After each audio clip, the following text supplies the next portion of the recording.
NFL teams have risked everything to land a quarterback, and the results have been insane. One bold move can change everything. Build a dynasty or set your franchise back 10 years. Some trades gave us MVPs, Super Bowl runs, and future Hall of Famers. Others with busts so brutal that they'll haunt fan bases to this day. This is every single quarterback trade up since 2000. The wins, the losses, and the absolute wild ones that you won't believe actually happened.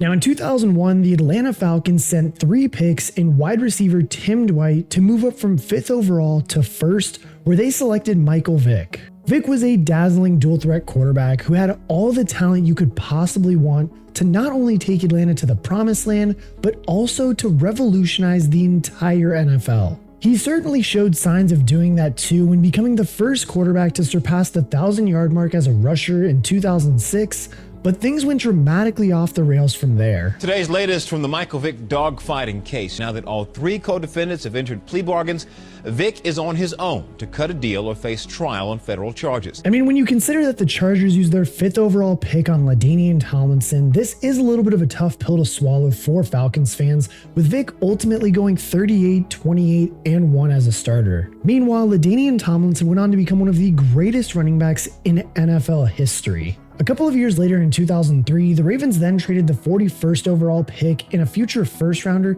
to move up to 19th overall for Kyle Boller. They were hoping that he would be the franchise quarterback, but instead Boller became a major liability, struggling with accuracy and consistency issues all throughout his career. Over 5 years, he managed just a 20-22 record as a starter and never threw for more than 13 touchdowns in a season. The JP Lossman experience in Buffalo was very similar after the Bills traded up to select him in the 2004 draft, where they gave up pick 43, a 4th, and a 5th, and a future first rounder to select Lossman at 22. Like, that is a massive haul of picks, and they proved to be poorly spent as Lossman struggled to adapt to the NFL, winning just 10 games as Buffalo's starting quarterback and losing 23. In 2005 though, Washington traded a 3rd that year along with a future 1st and 4th in exchange for pick 25, which they used on Jason Campbell. The Auburn product was seen as a developmental quarterback with plenty of upside though. However, as we all know, the upside game that you want to play is a little bit dangerous at times, and with this guy, he never found it. He played just 52 games over a 4-year stretch as a starter and posted a 20-32 record. He did set a career-high 3,618 yards and 20 touchdowns in his 5th season with Washington, but his 15 interceptions were also a career high and enough to convince Washington not to offer him a long-term deal. 1 year later, it was Jay Cutler's turn to enter the league as the Denver Broncos gave up their 1st and 3rd round picks to give them Cutler at pick number 11. Their new quarterback certainly flashed potential with his rocket arm, posting 4,526 yards and 25 touchdowns in his 3rd season under center, but 18 interceptions were a very concerning sign. In the end, they decided to ship him off to Chicago for Kyler Orton and a 1st and 3rd round pick, which is certainly not what Denver had in mind when they moved up to number 11 to grab him just a few years earlier. This is just honestly an unfortunate case of a big arm but small results for Cutler in Denver. In 2007 though, Cleveland traded their 36 overall pick in a future first rounder to move up to pick 22, where they helped the Brady Quinn that was falling from that draft get selected. The hometown hero had Browns fans thrilled at his arrival, seeing as some of them expected Cleveland to select him at 3rd overall. However, the excitement on draft day was about as high as it got for Brady Quinn in the NFL. Quinn managed just 12 starts across 3 seasons in Cleveland, yielding a 3-9 record, 10 touchdowns, and 9 interceptions, and we're just going to chalk this one up as another L for the Browns. In 2008 though, we finally get our first success story. Joe Flacco was selected by the Baltimore Ravens at pick 18, which the team acquired by trading away the 26th pick, a 3rd rounder, and a 6th rounder. Flacco would play 163 games for Baltimore across 11 seasons, racking up 45,697 yards, 257 touchdowns, and a 96-67 win-loss record. Most importantly though, he led the Ravens to Super Bowl glory in the 2012 season, tossing 11 touchdowns and 0 interceptions during that playoff run. And surprisingly enough, it took until 2009 for the Jets to make their first appearance, trading the 17th overall pick, a 2nd rounder, and 3 players to move up to pick number 5. Here they selected Mark Sanchez, much to the joy of their fans. They believe that he was the new face of their franchise, and while he did lead them to 2 consecutive AFC title games in his first 2 seasons, he finished with more interceptions than touchdowns for the Jets, with 69 and 68 respectively. Memorable lows like the infamous just butt fumble too, they just certainly didn't help his overall image in New York either. Mark Sanchez not expecting it, and it was the backside of Brandon Moore that knocked the ball out. In 2010 though, we have the eagerly anticipated arrival of Tim Tebow, a college legend in Florida. Denver was the team to take the gamble on the dual threat quarterback, giving up a 2nd, 3rd, and 4th rounder to select him at pick 25. Like when that trade happened, it was just left the entire NFL just very intrigued, but also completely stunned. A 7-4 record as a sophomore produced a surprise playoff berth and an even more surprising playoff win. First snap of the overtime. The Broncos have been in 3 overtime games this year. They won them all. Got him at the 40. It's Thomas at the 50. Skipper got him free to the 30, to the 20. Thomas to the 10. Denver's going on to New England. They win it on the first play of overtime.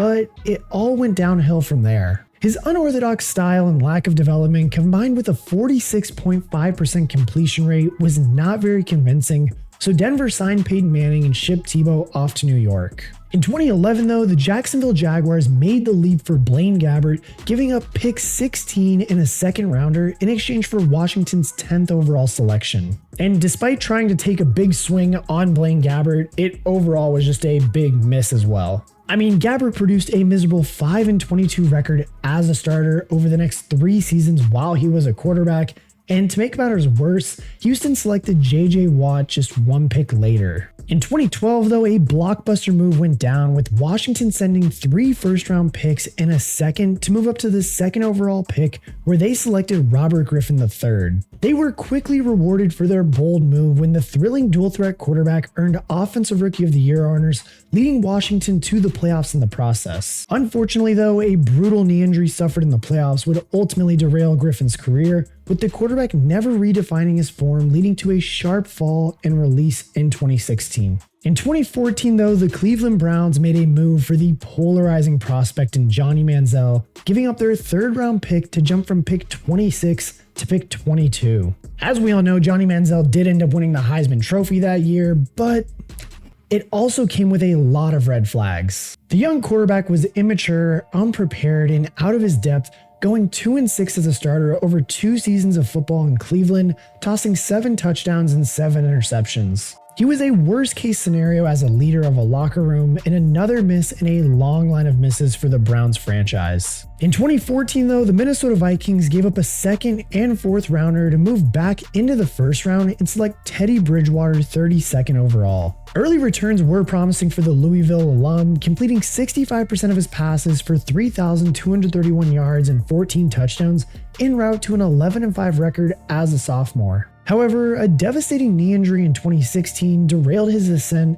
and ultimately kickstarted the journeyman phase of his career. Truthfully, this one just goes down as an unfortunate case of what could have been for Minnesota. One of the biggest moves that we're going to talk about today, though, came in 2016. It's when the Los Angeles Rams sent 6 picks to move up to 1st overall for the ability to draft Jared Goff. After a rough rookie season 2, Goff thrived under new head coach Sean McVay, leading the Rams to a 42-27 record as a starter and a Super Bowl appearance. He threw for over 4,600 yards in consecutive seasons, but his play regressed towards the end of his tenure, and his relationship with McVay soured. As a result, he was shipped off to Detroit and ultimately written off, only to completely revive his career and turn the Lions into an absolute powerhouse. 2016, though, was a big year for quarterback trades, with Philly sending 5 picks to Cleveland to get their guy. Initially, too, the investment looked like a complete stroke of just genius, too. Wentz went 11-2 as a sophomore and was an MVP frontrunner, only to see all of that go up in smoke when he suffered a season-ending injury. Wentz to his right.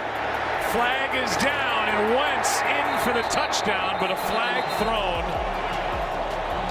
He then had to watch Nick Foles win Philly a Super Bowl, and when he returned to health, his level of play never reached the heights of that sophomore campaign, And he actually declined so swiftly that Philly drafted and replaced him with Jalen Hurts during the 2020 campaign. Now, yet another trade went down later in that 2016 first round as well, with Paxton Lynch going to Denver, who had to give up their 31st overall pick and a third rounder to move up to pick 26. They were hoping that he could be the successor to Peyton Manning, but instead he was a mega draft bust, starting a grand total of just 4 games over 2 seasons, which produced a 1-3 record. That 2016 trade year, with just all the quarterbacks being traded for as well, did kickstart something that we would see happen more often. In 2017, we saw it happen twice, with just kind of 2 completely different outcomes you could have when you trade for a quarterback. As we all know, the Chicago Bears gave up 2/3 and a 4th just to move up 1 spot, selecting Mitchell Trubisky 2nd overall. Trubisky played plenty of football games for the Bears, but never convinced anyone he was a legitimate starting quarterback. And trust me, getting stung by that trade was painful enough, but matters were made far worse for Bears fans when they realized how good the next quarterbacks off the board were. Patrick Mahomes was the focus of a huge move up by Kansas City, who gave up their 27th overall pick, a third rounder, and a future first to jump from the back of the first round to 10th overall. It was the Bills who did enable that move up so far, and they will also be the team kicking themselves based on how much torment Mahomes has inflicted on them. Mahomes is surely the greatest draft trade of all time, already solidifying himself as a future Hall of Famer with 3 Super Bowl rings and 2 MVP awards already before his 30th birthday. And not only that trade too, but also the fact that frustrated Bears fans could have also had Deshaun Watson in that same draft, who is also part of a big trade up. Houston gave up their 25th pick and a future first rounder to jump up to 12th overall, where they selected Deshaun Watson. This paid immediate dividends, with Watson quickly establishing himself as one of the most exciting young quarterbacks in the NFL. He had multiple seasons with over 3,800 yards inside of his first 4 years in the NFL, and led the league in yards in 2020 with 4,823 to go along with 33 touchdowns. However, he quickly went from fan favorite to public enemy number 1 when civil lawsuits alleging sexual misconduct derailed his career and led to him being traded away. Now in 2018 though, the Jets swung for the fences, giving up 5 picks to Indianapolis to move from 6th to 3rd, so that way they could select Sam Darnold. Far from becoming a franchise cornerstone, Darnold was a laughingstock in New York, most notably when he famously saw ghosts against the Patriots. We're gonna keep bringing it. Seeing ghosts. He went just 13-25 as a starter and was ultimately traded away. Meanwhile, Indianapolis converted their draft haul into Quentin Nelson, Braden Smith, Jordan Wilkins, and Rock Ya-Sin. Thankfully for Sam Darnold though, he has since refound his form in Minnesota, and his career could as well be back on track now in Seattle. But just like the Bears, the pain for the Jets is almost as similar to that, because just 4 picks later, Josh Allen went off the board in that same draft. Buffalo was the team to come up and get him, trading away their 12th overall selection and 2 second-rounders. Like truly, that is just great value for a freakish dual-threat quarterback who has turned the Bills into a perennial playoff contender and won an MVP award. Meanwhile, New York still hasn't found their guy. And when Buffalo did trade up, everybody knew that it was going to be one of the Joshes from that draft class that was going to get drafted. They just didn't know that it was going to be Josh Allen. The other Josh in question though, who was far worse than Josh Rosen, was traded up for and drafted by the Arizona Cardinals. They gave up their 15th overall pick, a third rounder, and a 5th to grab Rosen at 10th overall. Unfortunately though, for the Cardinals, this Josh was just a complete disaster as opposed to the one that went 7th overall. Rosen went 3-10 as a starter as a rookie, completing just 55% of his passes while tossing 11 touchdowns and 14 interceptions. Arizona cut ties with him 1 year later, drafting Kyler Murray 1st overall to solve their quarterback problem. Another trade went down at the back end of that first round in 2018 though too, with Baltimore sending a 2nd, 4th, and future 2nd to snag Lamar Jackson with pick number 32. This was another home run hit, with Jackson developing into one of the most dangerous quarterbacks in the NFL, breaking records with his legs and absolutely destroying defenses with his arm. He's turned the Ravens into an absolute AFC juggernaut and has been rewarded with 2 MVP awards for his efforts. Difficulties in the playoffs have slightly clouded his reputation, but it's not easy being in the same conference as Patrick Mahomes and Josh Allen.